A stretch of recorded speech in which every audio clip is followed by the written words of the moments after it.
In this video, we're going to take a look at how to update image galleries and document repositories that can be presented throughout your website.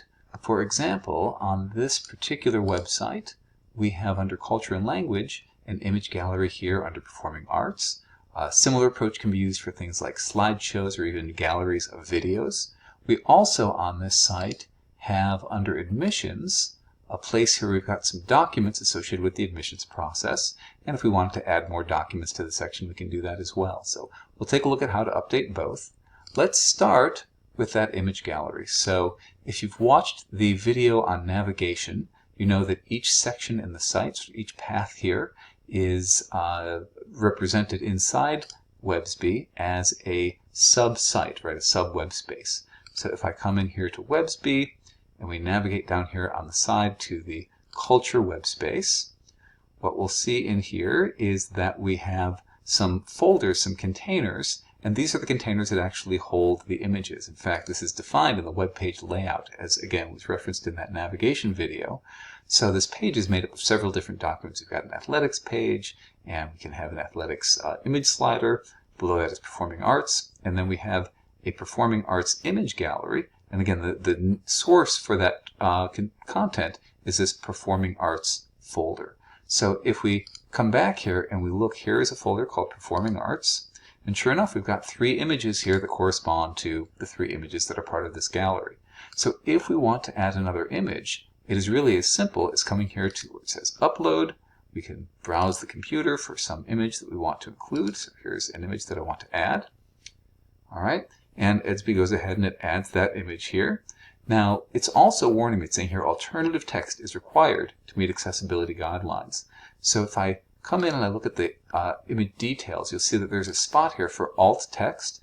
This is used for things like screen readers. If folks are visiting the site and they can't see the image, the screen reader will read that alternative text for them. So this might be, whatever we'll call it, dancers. And I'm going to go ahead and save that. The warning is going to go away there.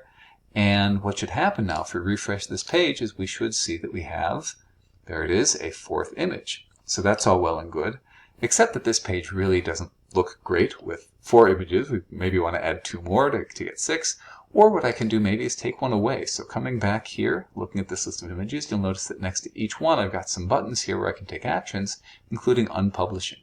So maybe I'll take away that top image. And again, when I come back and I refresh, now we're back to just the 3, including that new image that I've uploaded. So this allows us a pretty easy way to update the content in that image gallery. A similar approach can be used for things like our document repositories. So in this case, we are at a URL here that is inside Admissions and then Apply. So in WebSB, I'm going to go back to the root site. In the side navigation, I'm first going to find Admissions.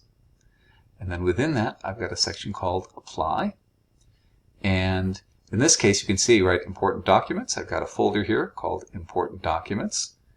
And the Important Documents folder works much the same way. So right now we have this General Registration Terms and Conditions. Maybe I'll go ahead and upload another document. In this case, I have a document that is called Code of Conduct. All right. And if I just refresh the page now, right, it's going to show us that Code of Conduct document right here, but it's not giving us much information. So just like with our images, we can update the item info. And so what I might want to do is give it a title like Code of Conduct. Maybe down here for a description or preview, I might want to say, please, review the student code of conduct, whatever it is that I want to say. And these details that I add to the properties, those then become visible here on the site so that we can describe in a little bit more detail why a visitor might need to open or download a copy of this document. And really that's all there is to it. The same technique can be used like for not just images and documents, but also collections of videos, for slideshows, for all kinds of content. So hopefully that puts you on the right track. Thanks so much.